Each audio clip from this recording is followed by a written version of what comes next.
This is Rennie Knopf with ChampionshipBBQ.tv, and you're listening to the Barbecue Central Show. Yay! Let's go! We'll do it live. Okay. Well, do it live! I'll write it and we'll do it live! So to get that perfect barbecue, you use wood. Are you sure it's safe? Whatever. We put the lighter fluid on, strike the match, and... Oh! Should we call the fire department? That might be a good idea.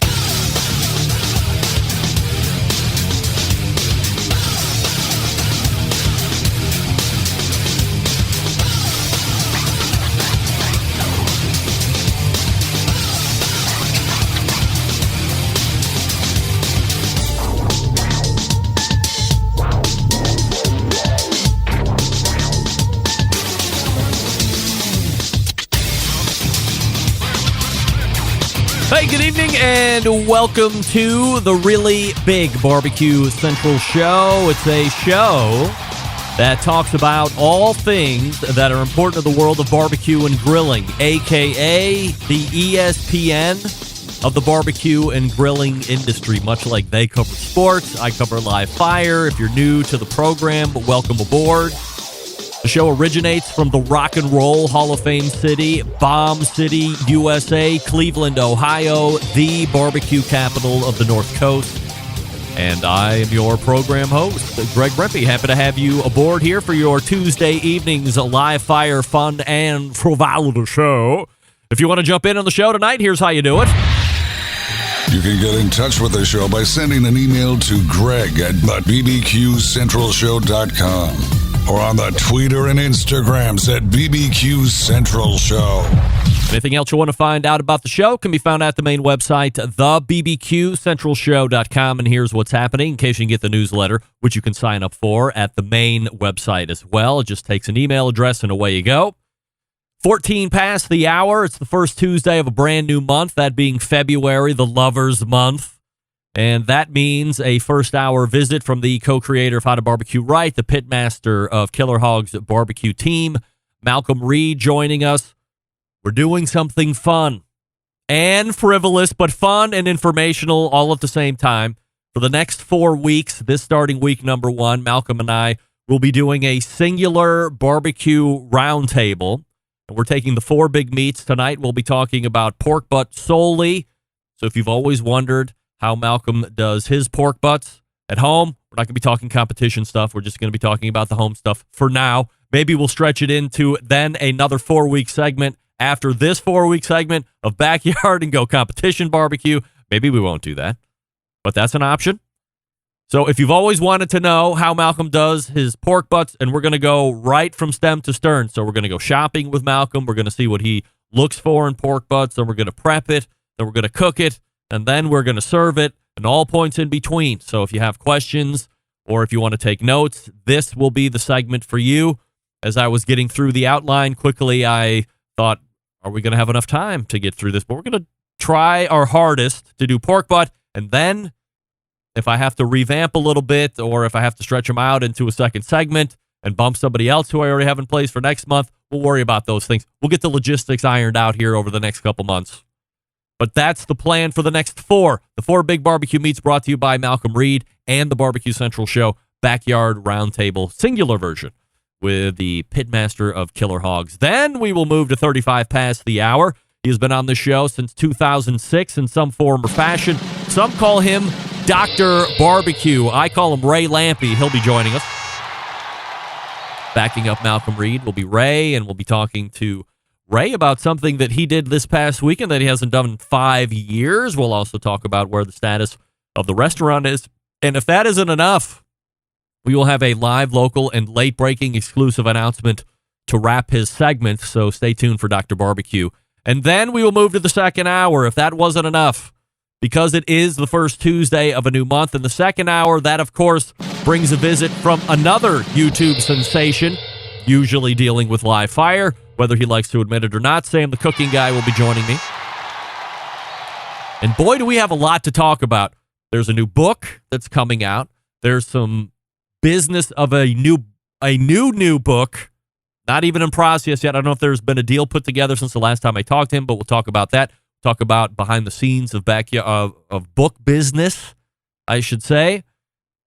He did a cooking video on Monday, yesterday, with the new McDonald's hacks, but he did the Sam's version of those. We'll talk to him about that. And then we will also re-loop on that animation that Damian Rodriguez had made for the Sam the Cooking Guy show. And I was so impressed with Sam's animation, I reached out to Damian, and I've animated one of the most controversial and popular bits/segments on the show. The meathead saying that pineapple, barring any other thing, is the best thing to come off a grill. I've animated that. We will be revealing it this evening during the Sam the Cooking Guy segment. Also, we will be playing What Does Sam Like Best as we open that segment. So if you are already on Clubhouse and you want to take part in winning something, now I do apologize. I just told Lance Owens earlier in text message earlier in the week that he should always be taking part in the show. However, he is a recent winner, so I'm hoping that somebody else will want to win, and we can bring you up on Clubhouse. We'll play What Sam's Like Best, and hopefully you win. It's the best 3 out of 5. And then 35 past, I mean, there's a very good chance Sam's going to carry over depending on how the game goes. We have a lot to talk about, so that's kind of how the show's laying out. I do want to apologize to Chris Young. Scheduling error. You're going to want to check out. I have to rebook him. I totally missed it. It's my fault, Chris. But go to combustion.inc, I believe is the website. Is that it? Hold on. Chris Young. It's combustion.inc. Yeah. Go to combustion.inc. Get a heads up on what we're going to be talking about. It's wireless stuff. It's wireless thermometering. We talked about it last week. Chris, I apologize. It's my fault. Sometimes I missed. Hey, do you follow me socially? You should. Instagram, Twitter, TikTok, at Snapchat, at BBQ Central Show. Live video feeds of the show can be found at Facebook and Twitch/BBQ Central Show. Also, a live video feed on Facebook/RD Rempe, although I hate them.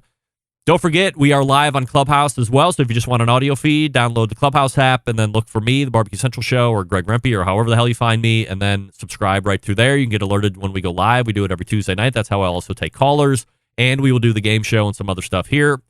So, that's how it all lays out. Live listener feedback from last week's show, and boy, did I have a bunch. Jerry from right here in Cleveland. Greg, I never found the inspiration to write into the show. However, after listening to Suzanne Moskowitz come on the show twice and kill it each time, I had to tell you how great she was. More Suzanne, please. Yes. Jerry, I agree. Suzanne is an absolute shot out of a cannon expert. Brought great anecdotes and great stories to get her point across. It was absolutely wonderful. She's a treat. And at some point, I'm actually going to get my official trademark documents that she continues to hold hostage for some reason. I'm not sure why that is. But she does it. Maybe we'll meet up later this week. I'll shoot her a note. But I got a ton of similar emails saying how great Suzanne is. And we're working to have her back on the show here sooner than later. Peter in Maryland writes to the show, Greg, I was really hoping that Weber was bringing a thermostatically controlled grill to market. Looks like you were wrong, loser. Get that big stuff out of here. Love the show. Peter, P.S. Like you and the rest of the embedded correspondents, I would also take a free thermostatically controlled grill if it was offered to me. Of course, because what's rule 3 of the show? If it's free, it's me. We don't have time to go over all the rules of the shows. Rules of the show, I guess I should say. There's 5 of them. But rule number 3 definitively reads and states, if it's free, it's me.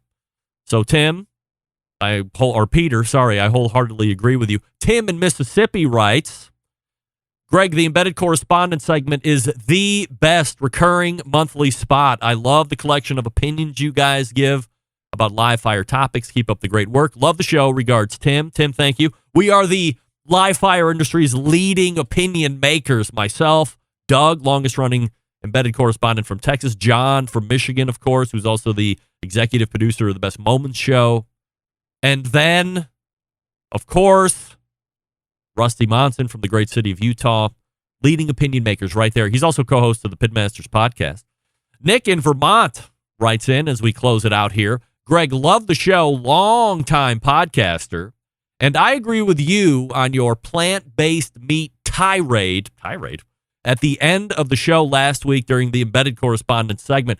If it's not healthier and you are not... Andrew, you are not the fire. And you are not a non-meat eater, then why would anybody eat the Beyond or Impossible meat product? It's just beyond me. Love the show. Regards, Nick. As I said last week, Nick, during my tirade, as you call it, if it's not healthier for me, why am I doing it? Because I am a meat eater. If I wasn't a meat eater, okay, I see it. Nick, thank you for writing in. And thank you for taking my side. Before we get to Malcolm Reed, who looks like he's back in studio, I will talk to you quickly about my friend David McDowell over at Do Wellness, davidleans.com/BBQ. Look, what did we talk to you a couple weeks ago? It's not too late. I know the new year is here. You think you might be behind the eight ball. You wanted to be a healthier version of you in 2022, but you crapped the bed a little bit as the year turned. All right. Don't worry about it. We still have 10 months to go. We can get healthy again. Let's do it. You've heard that having a dad bod is cool. There's a guy that actually takes pictures of dad bod dudes in the barbecue industry and distributes that like barbecue porn, saying, hey, that's cool. You know what? It's not cool. Take it from a stud like me.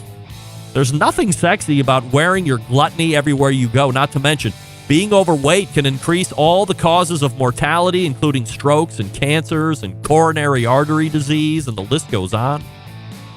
Luckily, thanks to my pal and friend of show, also backyard barbecue enthusiast, and men's health and wellness coach and expert David McDowell, you can eat barbecue all year round and still lose the fat. With David, you've got assistance around the clock. He's just a text message or iMessage or WhatsApp message or an email away. He's also available for FaceTime, Zoom, WhatsApp, video, chat, whatever you need, even on short notice. Some coaches are charging up to $500 a month for a canned diet plan and 1 to 2 check-ins a month. Forget it. Partnering with David allows you access to a resource who's available effectively 24/7. Things have gone so well since we started doing this. You can now join up with him after the fact.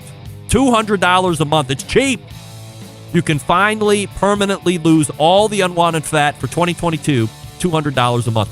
Gang, don't wait. Get on this now so you're ready to win with the health for the rest of 2022. It's David's personal guarantee to you. If you're honest, you make the effort, you'll succeed in losing fat. 100% money returned if you're not satisfied. Hit the website, davidleans.com/BBQ. That's davidleans.com/BBQ to sign up right now. Malcolm Reed is ready to talk. Stick around. We'll be right back. You're listening to the #1 most downloaded barbecue and grilling podcast anywhere. The Barbecue Central Show.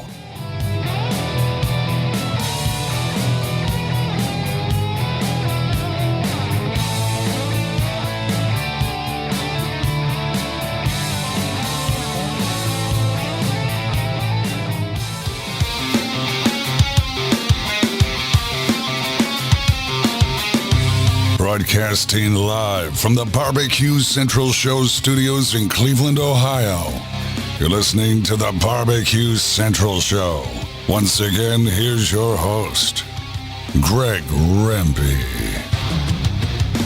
Welcome back. This portion of the show being brought to you by the Barbecue Guru, creators of automatic pit temperature control technology, sellers of ceramic cookers with built-in power draft fans, accessories to make the barbecue and grilling life easier.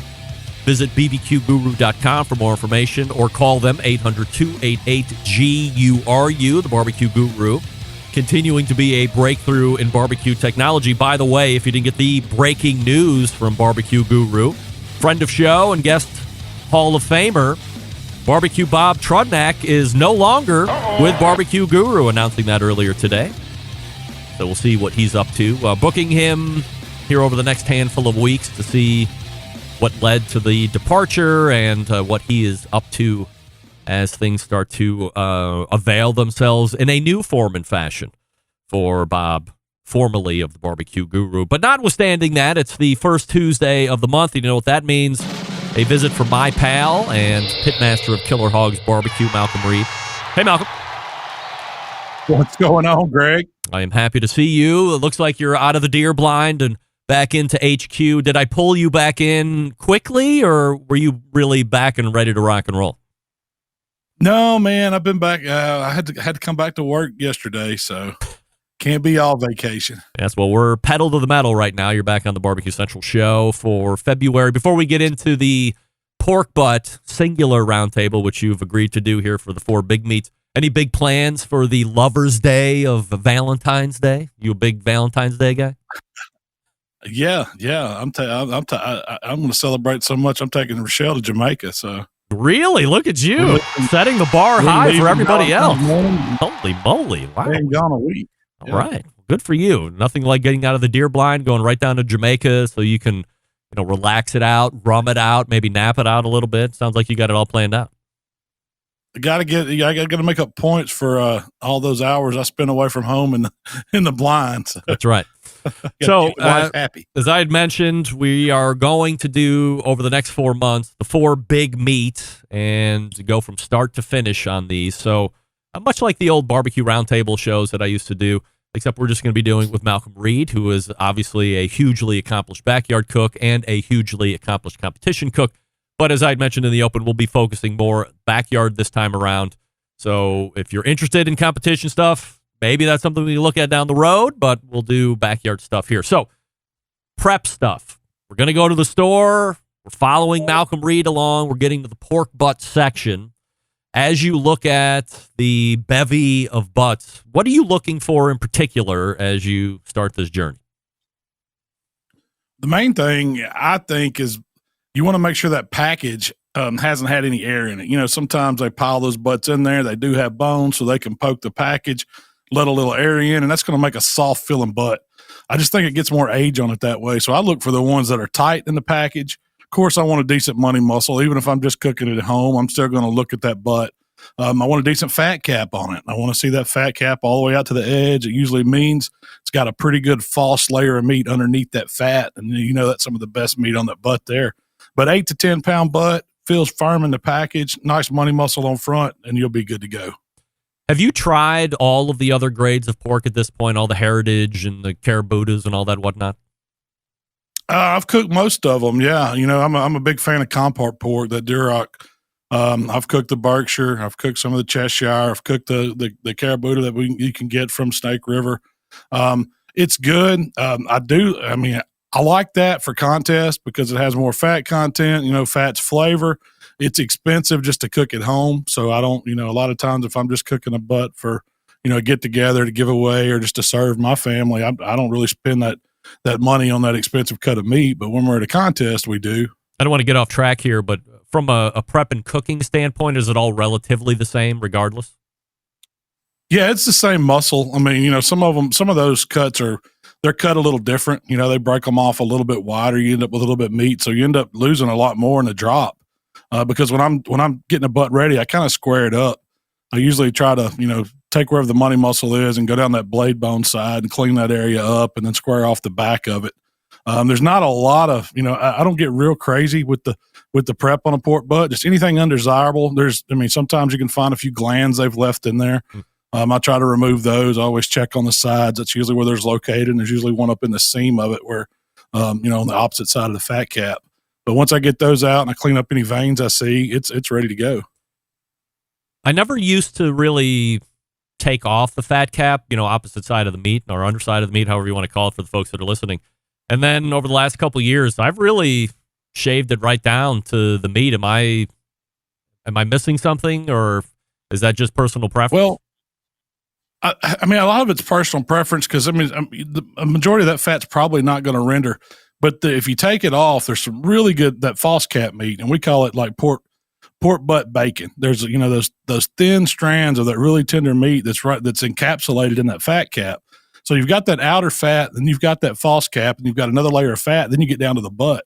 Well, if you take all that off, you can lose that false cap. And if you expose too much of the false cap and you leave it on, it's going to dry out. It kind of turns to jerky.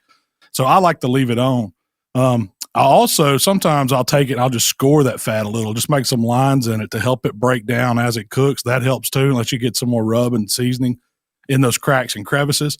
But for the most part, I'm leaving that fat on. I'm going to render it down low and slow. At home, are you an injector?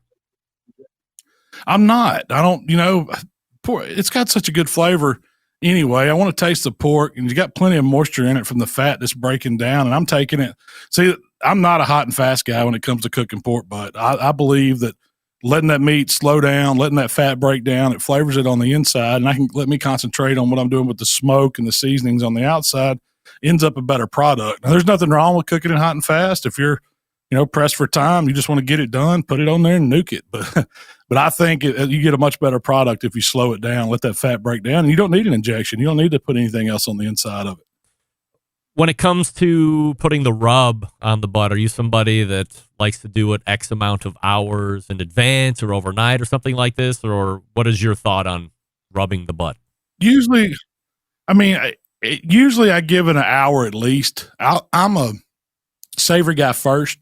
So I like doing that salt, pepper, maybe a little garlic straight on the meat. You don't have to have a binder. You don't, you can use mustard or you can use oil, or there's all kinds of little light coat of vinegar or something you could put on there to kind of make it stick. But if you'll put some salt on it first, add a little bit of savory seasonings with that salt and just let it sit, it's going to start pulling moisture out of that meat. And as it's pulling moisture out, it's taking some of those flavors inside the meat.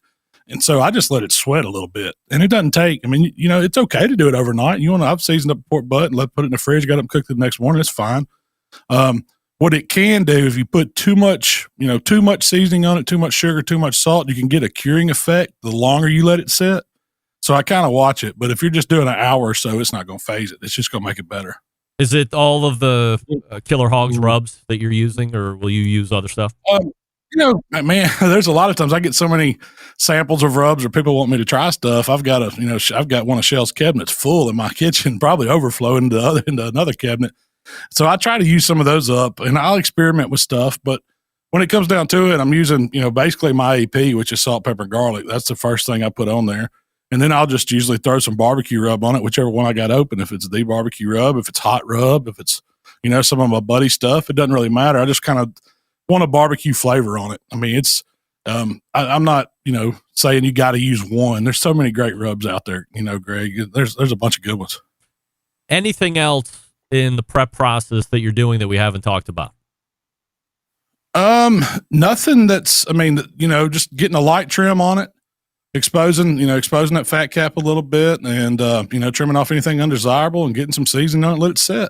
That's all you got to do. It's really simple. All right. Malcolm Reed joining us here on the show. HowToBBQRight.com is the website. Make sure you're subscribed to him over on YouTube if you aren't already. A lot of us in the live fire world are, of course, and anxiously await those new videos. All right. So let's get into the cooking process here, Malcolm.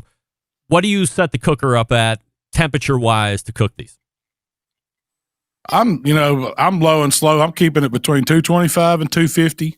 Just holding it steady there. It's, optimal if you want to pick a temp, go 235. But I'm putting some, a little bit of hickory wood in there, a little bit of pecan, and I like a little fruit wood. So I'll throw cherry or apple, just maybe a chunk or two to get me some smoke going. And then I'm going to, let that smoker stabilize, throw my wood on right before I'm going to put the meat on. And then I'll get that butt directly on the grate. Depending on the cooker I'm cooking on, probably going to cook it fat up, but if I'm cooking on my drum or something like that, a lot of times I'll shield it. I'll flip it over because that heat's more direct. It's more, right below the grate a little way. So you need a buffer in between it to keep them drying it out. That's when I'd flip it over. But the majority of the time I'm cooking it fat up. And it's going until it hits about 160 internal. That color gets right on the outside. All right. Don't get ahead of us here, Malcolm. Just hold on a second. We got plenty of time to get to all the cooking stuff. I wanted to ask you about cookers because you're somebody that has a multitude. You have ceramic cookers, you have the pellet cookers, you have a number of offset cookers and everything in between. Is there a favorite one, or is there a favorite cooker that produces the best butt taste to you? Man, the best taste is hard to beat that drum. Just for if you like an old fashioned pit barbecue flavor, meat juices rendering out, dripping on those coals right below it, that gives you real authentic barbecue. So if I had to pick one flavor, that's the one I'm going with. Now, the drawback to it is, 2 or 3 butts on a drum and you're crowded. So if you're just cooking one, no problem. But if you want to cook for a crowd, it's kind of tough with a drum. I used to do butts directly on the grates like you were talking about. And then maybe it's been 5 or 6 years. I started converting to pans. So if I'm doing a 1 butt, I'll cook it in a half pan. But typically I'm doing 2 or 4 or more. So I'll get the full hotel pans, stick 2 butts in a full pan. With my Traeger, I can get like 2 full pans of 4 butts in there. Seems to have enough room to work. I find that I collect the juice, and I don't think I'm shielding anything, but the end product for me and the ease, cleanliness, of course, I'm a little OCD. Panning seems to be a good thing. Do you mess around with pans at all, or have you tried that and just figured out that putting it on the grate works best for you? I do. It really depends on what cooker I'm cooking on. So, at contests, we cook on an old hickory, and we want it to be kind of clean. We don't want that grease dripping down the bottom of it. So we'll put it in a pan. I'll put it on a raised rack inside a pan. That way it's not sitting in the juice the whole time. It gives me a little bit better airflow. But when it comes time to wrap it, we take it off the rack and just wrap it up in the pan. So then we start collecting the juice then. But the pans work. There's nothing wrong with that. I just think if you want, if you have a drum smoker or somewhere you can drip some of that meat juice on those coals, you'll get a different flavor than you do just cooking in a pan. During the cook, are you that meat juice with the smoke? That's right. During the cook, are you a butt spritzer or mopper? Not usually, man. I usually shut it and forget it. I don't mess with it because I'm not worried about it getting too dark on the outside because we're not cooking too hot. Now, if I was, behind and I'm trying to cook that butt over 300 degrees, I'm gonna spritz it. I'm gonna keep me some squeezed butter, some spray butter, some water, and some apple juice, something to keep some moisture on the outside. But low and slow temps with the butt, I want to create that bark. I want it to start drying out because right before it gets too dark, that's when I'm thinking about wrapping it up and getting it tender. So I'm really not worried about spritzing that outside of it.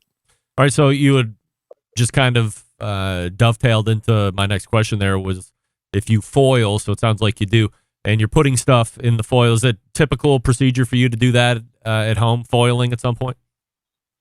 Usually I do now. I've got 2 ways I cook butts. I do my don't touch it 225 degree overnight on a pellet grill and you don't do anything to it. You just season it, put it on and let it go till the next morning. But, those we don't wrap, we don't do anything to. But if I'm really cooking one on my drum and I want to cook a perfectly tender, good bark on the outside, really worried about that moisture content on the inside, I'm probably going to wrap it. That Texas crutch, they call it, whatever, the full really does work on a butt. I mean, there's nothing that can get it tender and trap all that juiciness in there. When you cook them unwrapped, you don't use foil, the bark gets a little tougher. You can get a little bit of dryness going on it. But the meat's still good, but it's still, I think you get a more tender butt if you do wrap or use, at least use butcher paper or something like that. Well, I was just going to ask if you've used butcher paper in lieu of foil, and if you have, what kind of a difference in product you're getting. The bark's a little firmer. You don't get any of the au jus, the liquid that cooks out of that butt. That's one advantage to cooking in the pan, like you referred to. You get to catch those drippings, and a lot of times I'll use some of those drippings mixed back with the meat to moisten it up to give it some flavor. I've even kept that stuff, separated the fat off of it, and used it to flavor other stuff or to make an injection for a contest or to make a dip up before we put something in a box or something like that. That's a whole different ball game. We'll talk about that here in a few months. What are we talking about for internal finish temp, or do you not even shoot for a temp? Is it more of a feel? I do. Like on a wrap butt, I'm going to about 200 degrees. That's kind of the magic number. I mean, you can say, it's done. Once it hits 190, you could start checking it, feeling on it, seeing how soft it is. But the no-fail number is 200 degrees. It's going to be pull apart tender. It's going to spit that bone out. Everything's going to shred. The majority of your fat's going to render. You're probably not going to have much at all, that less desirable stuff inside that butt when you go to break it down. If I'm doing a no wrap butt and I'm keeping it 220 the whole time on my Traeger grill, that butt's never going to get much above 190. It just doesn't want to. But I've held the temperature's so low and it's rendered out because it's been on there so long. We're talking 14, 15 hours on that butt. And so it doesn't have to go as high to break down because of the time it's been on there. So there's a difference in it. It's kind of about feel. Just like you think about cooking a brisket, we talk about how the probe goes in there and slides in with no resistance. You're looking for that on the butt. It should be super soft in all the muscles. Don't just feel around the front end. Feel those muscles behind the bone and, on the back side of it. Anything else during the cooking process that we haven't mentioned that you do? There's not, for cooking butts, there's not, a whole lot. It's just patience and time. I think where a lot of people mess up with butts or they end up cooking some that don't pull apart is they didn't give it long enough. They didn't, you think that you're going to get up, you're going to cook butt, and you're going to have it ready for, dinner that evening or whatever, but you want to give yourself a good 12 hours. The rest is important to me on a butt as it is, the whole cooking process. When that thing gets to 200 degrees, I'll take it off the grill, vent that steam off, and then let it sit there for just a few minutes open and then cover it back up and stick it in a dry cooler, and just let it hang out for an hour or two. It's going to slow down. It's going to stop cooking. And they say that it'll soak back up some of the juice. I don't believe it's soaking it back up, but what juice was being pushed towards the outside will calm down and go back inside the butt. So you're going to get a better product giving it that rest.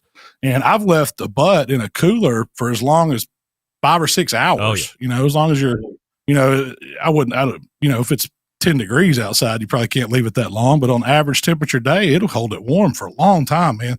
So that's my trip. Give yourself plenty of time. You're going to cook a pork butt. Don't try to rush it.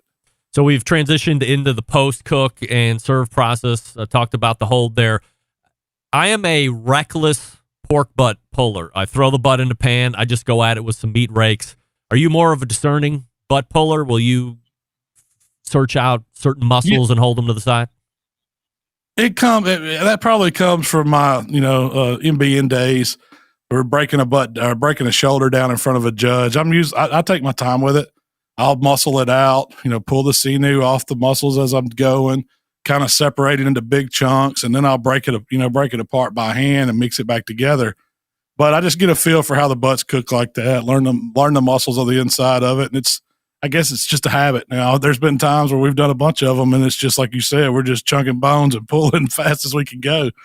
But, most of the time I'm going to take my time, see how it is. When you're putting, I'm going to do a little snacking along the way. Oh, of course. When you're putting the butt together for sandwich, are you a slaw guy? If so, are you creamy or more vinegar based? And is it on the sandwich? Man, I like a good sweet creamy coleslaw on my sandwich. That's my ticket. No barbecue sauce, bun, big pile of pulled pork, some hot sauce over the top of that, and some coleslaw on top, and I'm a happy man. All right. Hot sauce on top. I didn't think about that. By the way, I did want to mention before we go, and I think we've timed it out just perfectly here.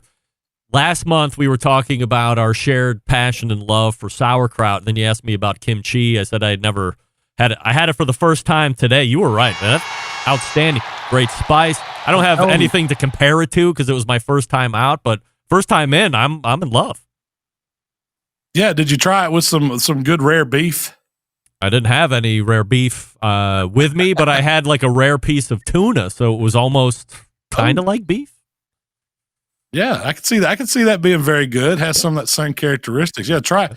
Next time you want to cook a fillet, get you a beef tenderloin, cut it up into fillets, grill them real hot and fast, and then serve some kimchi alongside with it. Man, it goes. All right. It goes excellent. I'm going to do that. So we've broken it all down from prep to cook to post and serving pork butts. So if you need more information, of course, go over to Malcom's website, howtobbqright.com, or search him out on YouTube. He's got videos up there as well.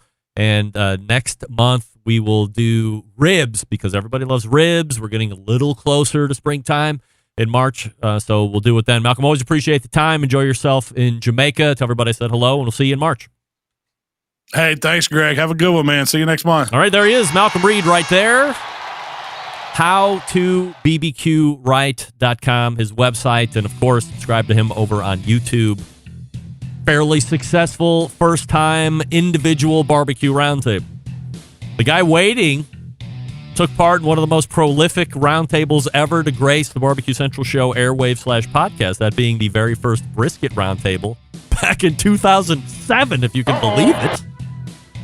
That's Dr. Barbecue. He'll be joining me here in just 1 second. I will talk to you quickly about Sterling, Big Papa Ball, and the gang over at Big Papa Smokers.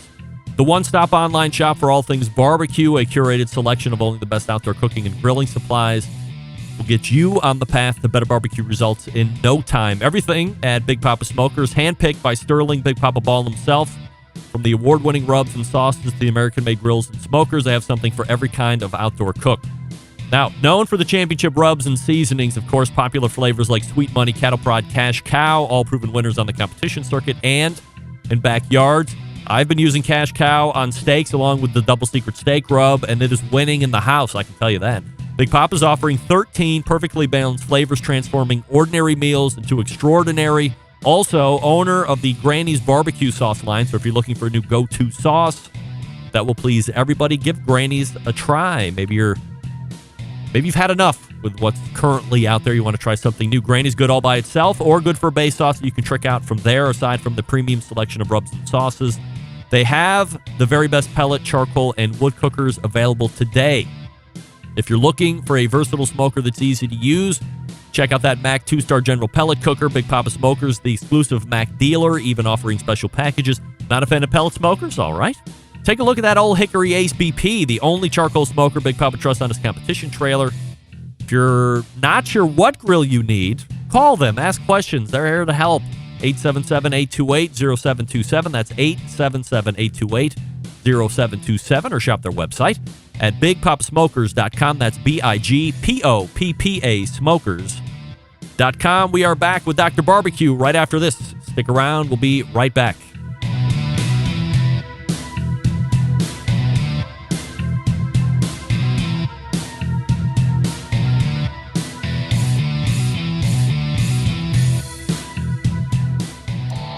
Howard Stern, Jim Rome, Dan Patrick, and Greg Rempe. The Mountain Rushmore of talk show entertainment.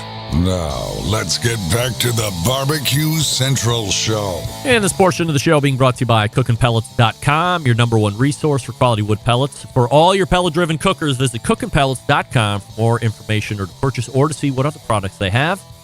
That is cookinpellets.com. My next guest needs no introduction, appeared on this show in some form or fashion since 2006. An accomplished barbecue cook, author, TV show judge, QVC pitchman, Barbecue Hall of Famer, and, perhaps most importantly, Barbecue Central Show guest Hall of Famer, just to name a few things. Also, one of my favorite guys to talk live fire with in general. Let's hit the hotline and welcome back friend of show, Ray Lampe. Hey, Doc. Hey, Greg, good to hear you. I'm a member of the Barbecue Central Hall of Fame. I did not know that. You didn't know that? Are you sure? Ray, you were in the 2018 inaugural class, of course. You didn't tell me. Yeah. Of course I did. I mean, sure, it just flew right under the radar. I mean, it's okay. Well, it's not the Barbecue Hall of Fame, but yeah, I mean, this is here's what I'm coming to find out. I'm announcing people that are coming on my show as also a Barbecue Central Show guest Hall of Famer, and the first thing they say is, I am? So, evidently my promotion team needs to get on this a little bit more. Yeah. Maybe that email went in my junk pile, but thank you. I'm honored. Of course. We're happy to have you be the inaugural class of Barbecue Central Show guest Hall of Fame. So, it's been like since April of 2020, the last time we had you on the show, so almost 2 years. A lot of things have transpired, of course. And first and foremost, how was the new year finding Dr. Barbecue? So far, so good. You know, it's nice down here in Florida. We had 2 days of winter, but other than that, it's going well. And working on a lot of, we're finally going to get back to traveling and some real normal life this year after 2 years of hanging out. How's the restaurant doing? And how did you fare through the teeth of COVID? Because that was a big deal for a lot of restaurants. It's doing well, and we did well, all things considered, we did well through it. Barbecue restaurants, I think in general, did pretty well because it travels well. It's good carry out. If you're only going to have one meal this week, it's going to make you feel better. And I think we lived with all that. And we also were right after it. I think we might have closed for 1 day or none. And we just laid everybody off except the managers, and we stood outside and and sold barbecue in the parking lot and sold drinks in the parking lot. And I mean, you name it, like everybody did. I couldn't understand the people that just closed, because from day one, who knew how this was going to go? And obviously it's dragged on and dragged on. So we just did everything we could. The delivery and carry out services have been good to us. As horrible as, it is the money they take, it's better than nothing. And of course, we all got a little government cheese, and that helped get through it as well. So, 2 years later, we're okay. I'm not going to say it's great, but we're okay. Ray Lampe joining us here on the show, drbbq.com, his website, Dr. Barbecue on a lot of the social media handles as well. Ray, after a 5-year layoff, you decide to go out and compete this past weekend. I mean, that is, to me, very honorable to have a 5-year layoff. I think the last time you competed, it was, a number of years in between competitions as well. So this is something that you are all of a sudden becoming known for, these wide layoffs, and then you go out and compete. What's the motivation to do it? Well, yeah, 2016 was the last one. A couple things. For one, truly, my trailer's just been sitting there since like 2018 was the last sticker on the license plate. And I needed an excuse to get it out, clean it up, and sell it. And I figured, okay, I'll go to the Lakeland Pig Fest, which is what I moved to Florida because I had been coming down to the Pig Fest and knew it was a good place to hang out and install barbecue. And I had a couple of cookers I needed to sell. I just was getting too much stuff laying around. So figured I would do that. Well, I ended up selling all of it before I got there. So I really didn't need to do that, but it was still a good excuse. And there's a little bit of vanity to this. I've been cooking. Well, it'll be 40 years this year since I went to my first cook-off. But I've won contests in the 90s and in the 2000s and in the 2000 teens. And, so I might have to get serious somewhere along here just to get that fourth decade, get a grand. But I certainly wasn't prepared for this one because it didn't go very well. But it was also a lot of fun to go hang out with everybody. It's been a long time. So, a lot of reasons. And a lot of it was a success, not so much the scores. You have often on the show in past visits called the barbecue cooks on the competition circuit these days technicians. Did you decide to be a technician this past weekend, or did the roots of Ray Lampe come out and just be a barbecue cook? Decide is not the right word. Attempt would be the right word, and it was a miserable failure. I went to Leanne Whippen lives down here now, and we get to hang out a lot. So we went over to the Plant City cook-off, and there was these guys there. Smoking Ain't Easy that I had met him before. Leanne was pretty good friends with him, so we sat around with him for a couple hours. And Sam was nice enough. He showed us everything. I mean, literally showed us all he was doing, and it was all that technician type stuff. So me thinking, okay, I can do this. This is no problem. I'll be able to handle this. But I didn't practice anything. I bought one of them big A9 briskets and cut the heart out of it and shaped it pretty nice, and then proceeded to cook the shit out of it and just made a mess of it and overcooked it. And I rolled up my pork loin. My pork loins I thought were pretty good. My buddy John cooked the ribs and he burned them up a little bit, which is, we're just so out of practice. So I did try that technician stuff. But so now I made up those little money muscle rolls and I had them on the internet. I thought I was great. I had to figure out how to cook those. But then it came time to cook them and I wasn't exactly sure what I should have done with those and how long. And do I cook them slow? Do I cook them fast? And, a little bit of practice might have been smart, but I didn't have time and I didn't care that much. I probably should have just done everything I used to do the old way, and at least I'd have felt better about it. So kudos to those technician guys, because with 0 attempts to practice, I didn't do a very good job of it. So now that we're in the 2020s, as you had mentioned, you've had wins in all the subsequent decades dating back to the 1980s, 90s, whatever. Would you take a class, or would you scour the internet, or would you pay for a master class? I mean, there's so many different ways to ramp up the learning curve to be, I guess, somewhat competitive at this point. Would you do something along those lines just to get a better feel for it, or would you judge instead? I would. Well, I judge pretty often just to kind of keep my toe in the water. I don't know that really accomplishes much. I took Heath Riles, did a class over at Whiskey Bent a couple years ago.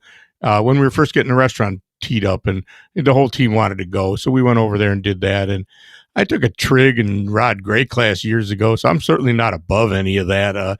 I would do that for sure, but I think I know basically, I got the basic idea of what people are doing these days.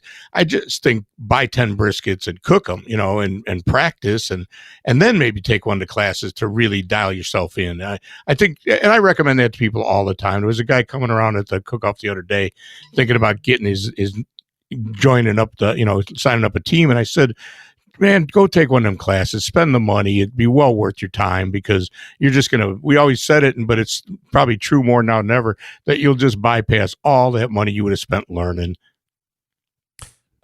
Ray, you've seen competitions and taken part in competitions for a long period of time, almost all the way back since the beginning of this.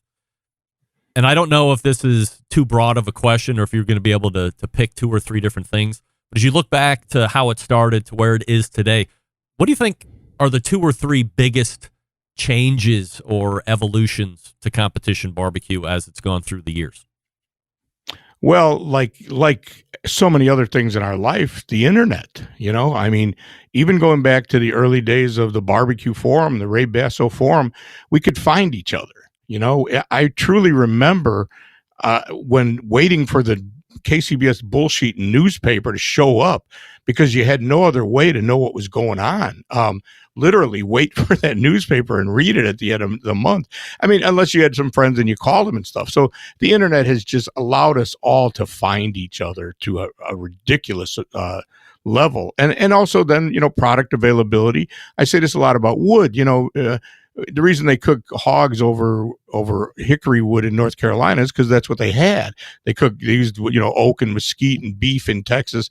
Now we can order wood from anywhere in the world and its combinations and getting peach wood when you're in the Dakotas. And you know what I mean? It's amazing what we have. So the internet has just changed everything now. And, you want to get about the nuts and bolts stuff. Well, I think we've let the tail wag the dog. I think the cooks and then combined with the judges have created what they want. And I don't think it was necessarily best for the whole package. I often talk about NASCAR. NASCAR is, if everybody's cheating and driving down below the line and on the corner, the curb, they make a rule that says if you go under there, you got to stop for a lap and you're going to lose. And they, because it's the right thing to do. We probably should have never let everybody start cooking in their motorhomes because it just it looks like a campground. It doesn't look like a cook-off. I think we've hurt ourselves a lot. If you show up at a cook-off at 6:00 on a Saturday night, now if you heard you didn't know anything about it, and you heard there's a cook-off in Cleveland, you might go at 6:00 on Saturday thinking you're going to have dinner and meet some people and learn all about this. Meanwhile, what you're going to see is an empty parking lot because we're all gone home already at 6:00 on a Saturday. I mean, so that kind of stuff I think has really hurt us. Amazingly, we've thrived, and there's a whole lot of us that were able to quit having a real job, and Malcom's one of them, and so. But to me, it was the entrepreneurs, the guys that were probably going to do it anyway. If you thought just going to cook-offs was going to make you rich and famous, that probably wasn't going to work out. You're going to have to do a little entrepreneurial legwork yourself. But we've had the opportunities and we've done it. So as much as I criticized a lot of that stuff, somehow it all worked. Ray Lampe joining us here on the show, drbbq.com, his website. All right, Ray, stand by for this. A Barbecue Central Show exclusive news update. Greg Rempe reporting from the breaking news desk here in Cleveland, Ohio, the city breaking the most live fire breaking news as it breaks across the country, nay, the globe. And we go down to Florida where Ray Lampe is going to be breaking some news for us right here on this show. Ray, the stage is yours. This is where I always come when I've got something important to say, Greg, and you are the man, and I appreciate the stage to say it from. After 2 years of not working for a grill company, I have just come to an agreement with a new grill company, new to me, Louisiana Grills. I will be working with them going forward. Right. Details to come. We just got the agreement signed today, but I am really excited about that. I took a couple years off, and obviously COVID was it wasn't like the whole situation was thriving, but I needed to let that old deal rest a little bit, and it has, and we're past it, and it's time to go forward with somebody that thinks I can help them, and I think I can as well. Is that the key in finding a relationship? I'm not going to ask you specifically about Louisiana Grill and this and that, but just from your time, everybody knows you had a huge history with Big Green Egg, and it was 15 years or however long it was. I mean, it was quite a long tenure, especially when you look to see how business dealings are done today. It's maybe a year, maybe it's 6 months, and who knows. In your opinion, if somebody was going to be trying to do what you do, what should you be bringing to the table for the grill company? And then on the other side of that, what should you be looking for from support from the manufacturer? Well, it's one of those things that you have to have the experience to get the job, but you can't get the experience unless you have the job. Luckily, I believe I was probably the first barbecue contest guy that got hired by a grill company, and it was a wing and a prayer, and it wasn't a lot of money in the beginning, but we all worked together with it as the whole situation grew. The barbecue in general, everything just became, the internet as well helped us a lot. So I was lucky enough to achieve all of that experience. And when that deal just came to an end, it was a nice run. It was all good. I wasn't ready to just sit at home and not do that again. It's a big part of what I do for a living is promote grills. And I didn't want to wait for the right time, but you want to look for, first of all, I tell guys all the time, and I'll say, please don't work for free. A grill is not a payment. You shouldn't work for free just to appear. That's not how you get in the game. Okay, you're in the game, but you still got to keep your job. So I think we've kind of made a mistake there. The book business is the same way. People are paying to write their own book, and I don't understand that aspect of the business. So I think, take it as serious. You understand your value. If you've got a lot of influence in this world, you should get paid for that. And you got to find the right company and the right fit. And in this case, I really feel like I have. It's a pretty impressive family-owned company, and I'm really excited to get to working with them. So, what should you expect from them? Well, as much as you deserve. But again, don't give it away for free. The old saying, why would I buy the cow if I'm getting the milk for free? And there's a whole lot of guys giving the milk away these days. Ray, from a book standpoint, you had just kind of mentioned it offhand there when we were talking about teaming up there with Louisiana Grills. Anything coming up on the book front? No, in theory, in my resume, it says I'm working on my 10th book. I guess you're always working on one, but nothing serious. That business has had a tough go as well. For one, we have the internet. That's one thing that the internet has hurt is the book business. Although it's hung in better than anybody expected, to be honest. And but there's like everything else, there's a lot of people doing it for nothing or for free because it's going to help promote their brand. And I get that, but boy, at what point, what are you going to get paid for if everything you do is to help promote your brand? There's got to be an end game somewhere where you get paid for it. And luckily I had a nice run in the cookbook business when we were getting paid pretty well, and so I'm not running to the store to do it for nothing. But you never know; something good could come up, and it probably will. Announcing his new relationship with Louisiana Grills right here on the show. It's Dr. Barbecue Ray Lampe. So make sure you follow him to see how that whole relationship will unveil. And as things come up, Ray, obviously, please feel free to drop me a line. We'll have you back on. We can talk about things that are going on with the grill company or whatever else you have. But great to catch up with you, and wish you continued success. And we'll talk to you again soon. Thanks, Greg. Yeah, let's do it more than every 2 years now. Yes, let's do that. My promise to you, of course. That is Ray Lampe right there, Dr. Barbecue, and he is in with Louisiana Grill. So great to hear. Did a great run with Big Green Egg, and now I can only anticipate it will be even better with Louisiana Grill, a great family there, of course, owned by the Danson's family of companies. Pit Boss is in there, Louisiana Grill. I think it's Country Smoker, or Southern Smoker, something like that. There's a whole bunch of grills in that family, you come to think about it. Very impressive. So congratulations to Ray on that. All right, I'll talk to you quickly about another great grill, Green Mountain Grills. That's right. Jason Baker and the gang over there offering some of the best pellet cookers out there on the market. They have a choice line to choose from. They also have a prime line. You choose. If you want tech, if you want A little bit more of a robust build on the chassis. If you want to be able to look in the cooker, if you want lights in the cooker, Prime Grill is the one you want. If you don't care about all that stuff, you don't need the Wi-Fi or the app connectivity, get the Choice line. Now, either one accommodates the pizza oven insert. You're going to want to get that. Everybody loves high-heat pizza. It's all the rage these days. And it's so fun. Cheese pizza for the kids, pepperoni pizza for you, everything pizza for the wife. Whatever you got, it's fine. Get it. They're sold through dealers only. GreenMountainGrill.com is the website. That's GreenMountainGrill.com. Find a dealer near you. Visit them. Get educated. Buy the one that's best for you. Get the accessories if they have them. If not, get them at the website, GreenMountainGrill.com. And then you're off and running. Success right out of the box. Why? Because they've taught you right there at the dealer. Green Mountain Grill. One of my favorite cookers, absolutely. Make them one of yours, too. Check out the website, check out the dealers, and away you go. We're back to wrap the first hour right after this. Stick around. We'll be right back.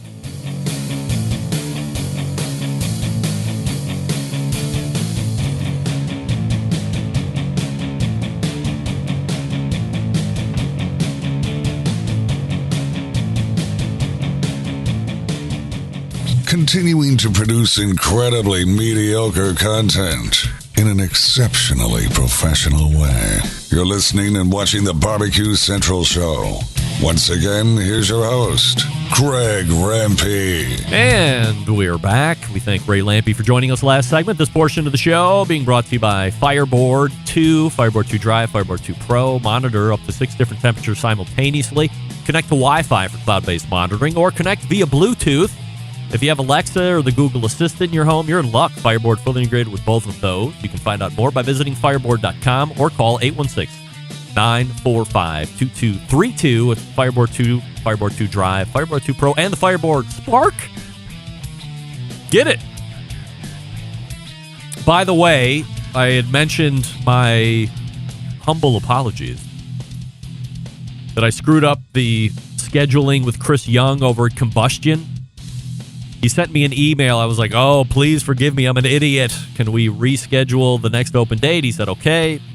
And then he sent me a follow-up email saying, forgot to add, don't know if you've seen all the new details, but we've updated our site and are taking pre-orders, although they're running out quickly. So if you're interested in looking at something that would run across that Yumly meter meat stick wireless thermometer type thing, combustion.inc is the website. You can go run over there real quick and see what's happening with that. And if you want to pre-order it, go ahead and pre-order it.